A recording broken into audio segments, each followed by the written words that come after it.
It is said the first being was the sum of all things, good and evil, light and dark, physical and mystical, joy and sadness. The one cast off does not simply disappear, and that darkness, the prime evil. Welcome back, everyone. It's Charlie. Marvel just announced the brand new Galactus during the new Fantastic Four movie. I don't think it was somebody anybody was expecting, but it's an amazing actor. It's a huge win for them. There have been so few the last couple of years, but this is a big win for them. Galactus is meant to be a huge character during the movie, literally and metaphorically.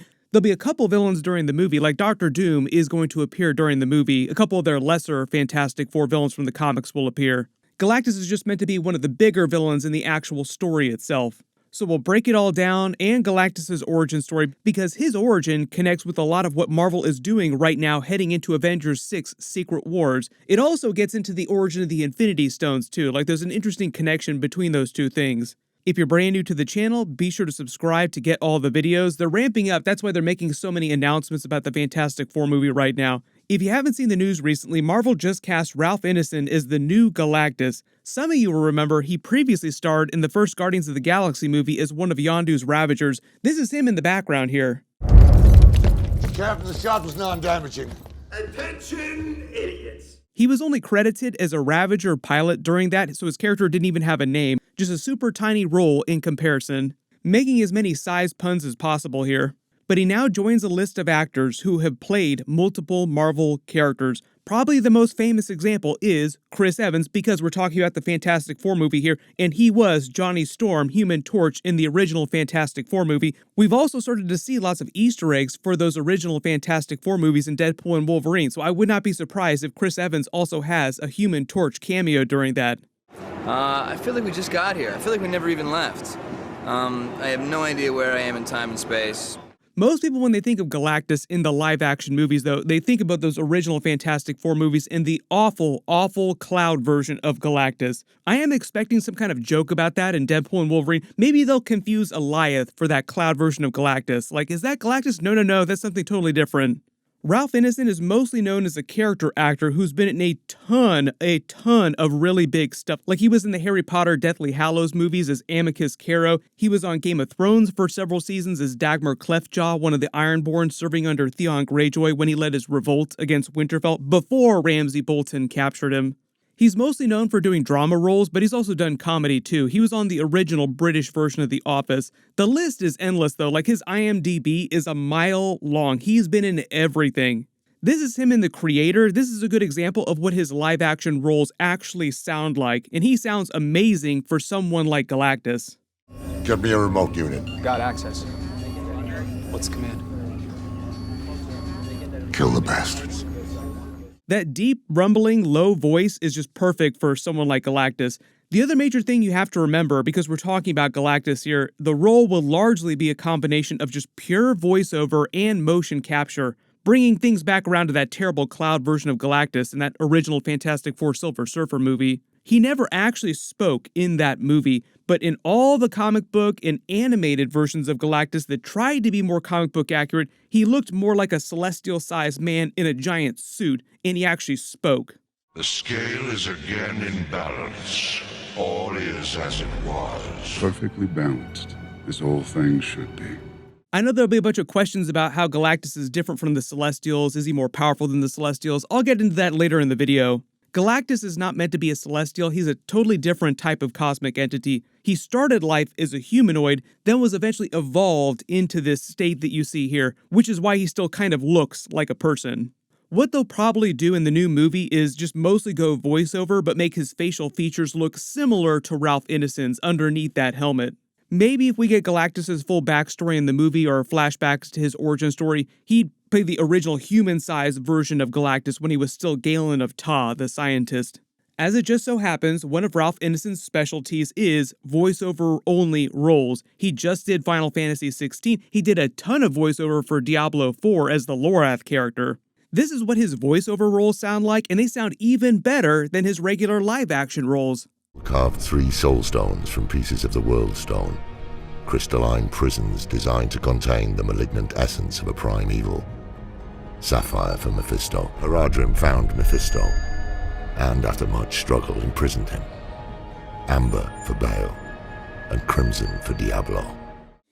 His voice has that quality to it that makes him sound fearsome enough that if Galactus showed up and started talking to you in that voice, you knew you were screwed. R.I.P. Planet. There's been a lot of speculation about why Marvel is setting the new Fantastic Four movie mostly in a different universe. It's not supposed to take place in the regular 616 MCU. Maybe there'll be like a post-credit scene referencing the main MCU. But the whole backstory of this version of the Fantastic Four is that they come from an alternate universe. They had their origin story. They got their powers during the early 1960s. On their Earth, they've already had a ton of their adventures from the original Fantastic Four comics, faced a ton of their villains, like they've already faced their version of Doctor Doom, and become huge celebrities in the process. Sort of the way the Avengers became celebrities after the events of the first Avengers movie in the MCU. So regular people running around on the street became huge fanboys of them, like Spider-Man was a huge Avengers fanboy before he got the spider bite. Same thing with Kamala Khan. Before she got her powers, she was a big Avengers fangirl. It seems like based on some of these Easter eggs in the first look that they released, that the movie will be set sometime after Kennedy's assassination, and part of the movie will adapt the Coming of Galactus storyline from the original Fantastic Four comics. During that, the Fantastic Four face the Inhumans. Yes, that's right, the Inhumans.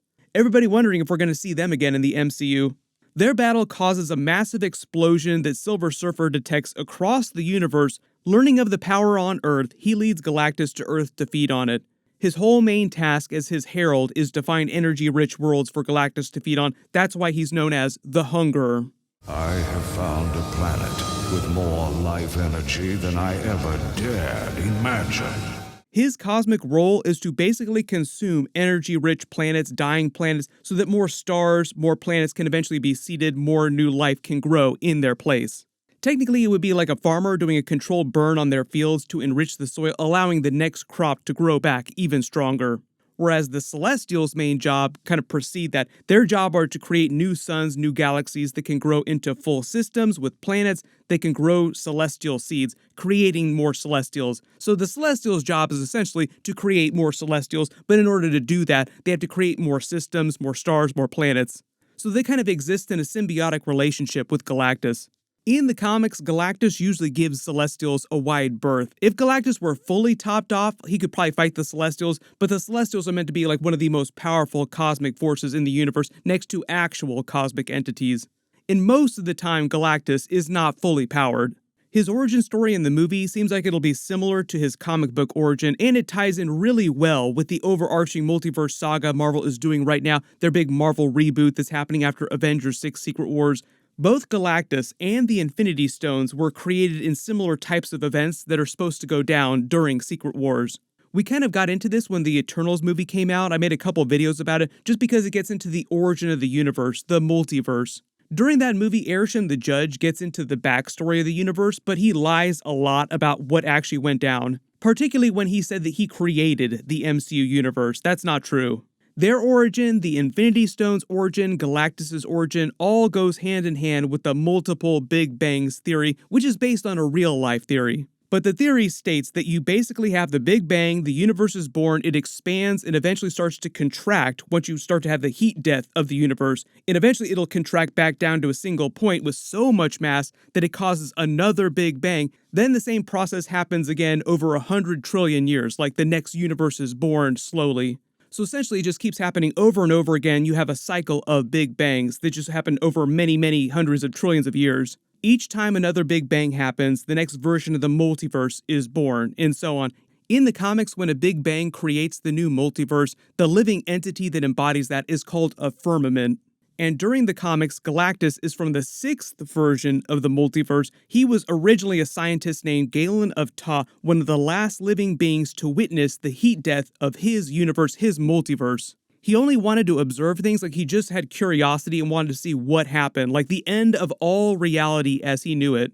When it starts to go down, he's contacted by the living embodiment of that version of the multiverse, like that firmament. They make a bargain. Firmament, I've come to bargain. Make all the Dormammu jokes that you want. Their bargain is that they'll both combine their essence to survive the death of their reality, like the entire multiverse that they come from. So essentially, Galactus is the combination of Galen of Ta, humanoid scientists, and the entire remnant power of this entire 6th multiverse. That's why he's so powerful. The combined Galactus entity is basically hatched in a special incubation chamber while the next Big Bang is in the process of going down. The released cosmic energy of that Big Bang sort of acts as a catalyst for their transformation. So as they're emerging from their little cosmic incubation chamber, the Celestials are being born again, the Infinity Stones are being born again, essentially, are created again. I would say the Infinity Stones backstory is a better comparison for Galactus' origin story because the Infinity Stones are the remnants of that previous version of the universe all distilled into 6 stones, so the 6 stones have the power of an entire universe divided between them. Now, Galactus' power levels always change based on how much cosmic energy he's consumed, but at full power, like when he's totally topped off, he can stand against the Phoenix Force, which is basically one of the most powerful things in the universe next to like the Infinity Gauntlet or the highest level cosmic beings like the Beyonders, the Living Tribunal, the One Above All. In the new Fantastic Four movie, if it's closer to the original story for Galactus, he won't be fully powered when he shows up to Earth, but still way more powerful than anything but the Infinity Gauntlet that they've shown in the movies before. During that original story, the Fantastic Four don't actually kill Galactus, they only convince him to leave by using the threat of the Ultimate Nullifier, which is also one of the most powerful weapons in the universe, created by the Watchers back when they were still a conquering race. Maybe we'll also see a live-action version of the Watcher during the movie again, too. We saw them during Guardians of the Galaxy, too. All the stuff with the Watcher we've seen the last couple years has mostly been the animated version that Jeffrey Wright has been doing as Uatu, the main Watcher that you see in the comics that they also met during this original Galactus story. But I think the main reason for setting this Fantastic Four movie in an alternate universe, early theory here, is so that they can show you what it looks like when the Fantastic Four lose. Galactus does wind up consuming the Earth, RIP Earth, and an incursion winds up destroying an entire universe. Like the Fantastic Four's universe winds up being destroyed, but they survive somehow. Maybe also Galactus too, and that version of Doctor Doom. There were all those Easter eggs for Doctor Doom and Secret Wars during the Deadpool and Wolverine trailer. We'll see what they wind up adapting from the comics for actual Avengers 6. They tend to change the comics quite a bit, so I'm not expecting it to be a one-to-one copy-paste kind of situation. But part of the idea is that this version of the Fantastic Four will continue to be the main version of the Fantastic Four going forward in Marvel Face Up after Secret Wars, so they have to wind up surviving the death of their Earth at some point. But everyone post all your reactions in the comments below. Honestly, I think it's a big W for them to get Ralph Ineson. I think he'll be fantastic version of Galactus to make as many Fantastic Four puns as possible too. They'll be filming the movie this year, so we should get some actual footage of what they actually look like. I know there's lots of questions about what it's actually going to look and feel like, so we should find out pretty soon. Be sure to enable alerts for my channel so you don't miss any of that. And big reminder that we also have the X-Men 97 finale happening next week. Click here for my episode 9 video. It goes harder than pretty much any episode of X-Men you've ever seen before. And click here for that other Fantastic Four teaser. Thank you so much for watching, and I'll see you guys in the next one.